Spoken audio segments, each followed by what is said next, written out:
उपनदी नदियाँ जो बाढ़ लेकर आई है और कुछ नहीं, बस तबाही, बर्बादी और मुसीबत का पहाड़ लेकर आई है।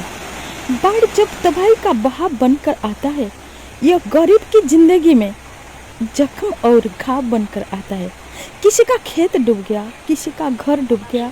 ये बाढ़ ऐसी तबाही लेकर आई, किसी की जिंदगी डूबी तो किसी की जिंदगी का हर सपना डूब गया। सुखी जिंदगी में बारिश आई भी तो बाढ़ का सैलाब बनकर आई। गांव डूब जाता है, शहर भी डूब जाते हैं। बाढ़ जब आती है ना, जिंदगी में कहर खूब लाते हैं। बाढ़ से दूर है जिंदगी जिंदगानी, वो क्या समझेंगे हमारी परेशानी। किसी के लिए सुहाना मौसम तो किसी के लिए बाढ़ बन जाती है। किसी के लिए राहत की सांस तो किसी के लिए बारिश मुसीबतों का पहाड़ बन जाती है। बारिश कभी जिंदगी बनाने तो कभी उजाड़ने आती है। कभी जख्म का मुहर्रम तो कभी जख्म दिखाने आती है। कभी इंसान कुदरत से खेलता है तो कभी कुदरत इंसान से। बाढ़ में डूबते जिंदगियों का सहारा बन खड़ा रहता है, जो अटल बनकर डूबती जिंदगियों का वो किनारा बन जाता है। जहाँ जहाँ से भी गुजरती बाढ़ गई, वहाँ वहाँ जिंदगी उजड़ गई। बारिश से मन का रिश्ता बहुत गहरा है। मन का मौसमी बारिश से सबसे ज़्यादा प्रभावित होता है, लेकिन कहीं मूसलाधार बारिश के चलते बाढ़ की स्थिति तो कहीं सूखेगी। कच्चे मकान जितने थे बारिश में बह गए, वरना जो मेरा दुख था वो दुख उम्र भर का था। फसल ना बारिश से उगलती है, पर बाढ़ से नहीं। खुदा से किसान ने दुआ मांगी बारिश की, तो खुदा ने बाढ़ दे दी। और मदद मांगी सरकार से, तो सरकार ने बाढ़ में तैरने के लिए नाव दे दी। बाढ़ के फायदे और नुकसान दोनों होते हैं। बाढ़ से जान माल की हानि, संपत्ति का नुकसान और बीमारियों का खतरा बहुत होता है। लेकिन बाढ़ से मिट्टी उपजाऊ भी होती है और जल संसाधन भी बेहतर होती है।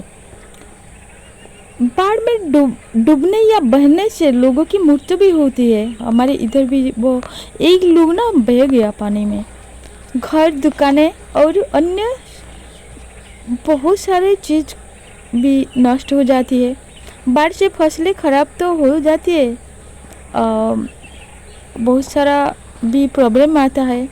और सांप होता है, वन्य जंतु होता है, उसका भी डर रहता है, जिससे खाद्य सुरक्षा भी प्रभावित होती है।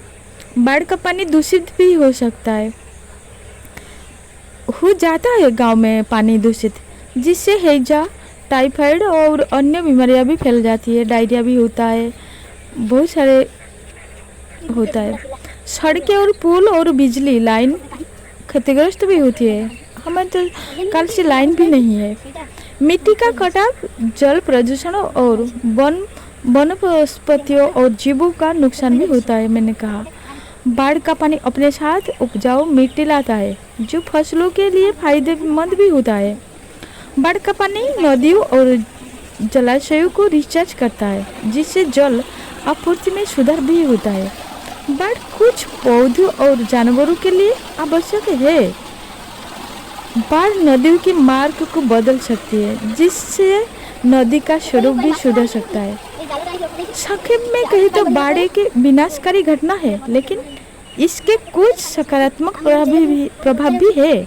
बाढ़ से होने वाले नुकसान को कम करने और इसके लाभों का उपयोग करने के लिए बाढ़ प्रबंधन रणनीतियों को लागू करना महत्वपूर्ण है। बाढ़ ना एक प्राकृतिक घटना है, जो विभिन्न भूवैज्ञानिक प्रक्रियाओं के कारण होता है। ये सबसे खतरनाक प्राकृतिक आपदाओं में से एक है, जो घातक क्षति का कारण बन सकती है। बाढ़ का मुख्य कारण अत्यधिक वर्षा है। वर्षा का पानी आमतौर पर नदियों में एकत्र किया जाता है और बांधों के माध्यम से बाढ़ को रोका जा सकता है। बाढ़ एक प्राकृतिक आपदा है जो मानव जीवन और पर्यावरण दोनों के लिए एक बड़ा खतरा है। ये भारी बारिश, तेजी से पिघलती बर्फ या तटीय तूफानों के कारण होती है। बाढ़ से न केवल घर, फसलें और संपत्ति नष्ट होती है, बल्कि ये बीमारियों के फैलते करने का भी कारण होती है।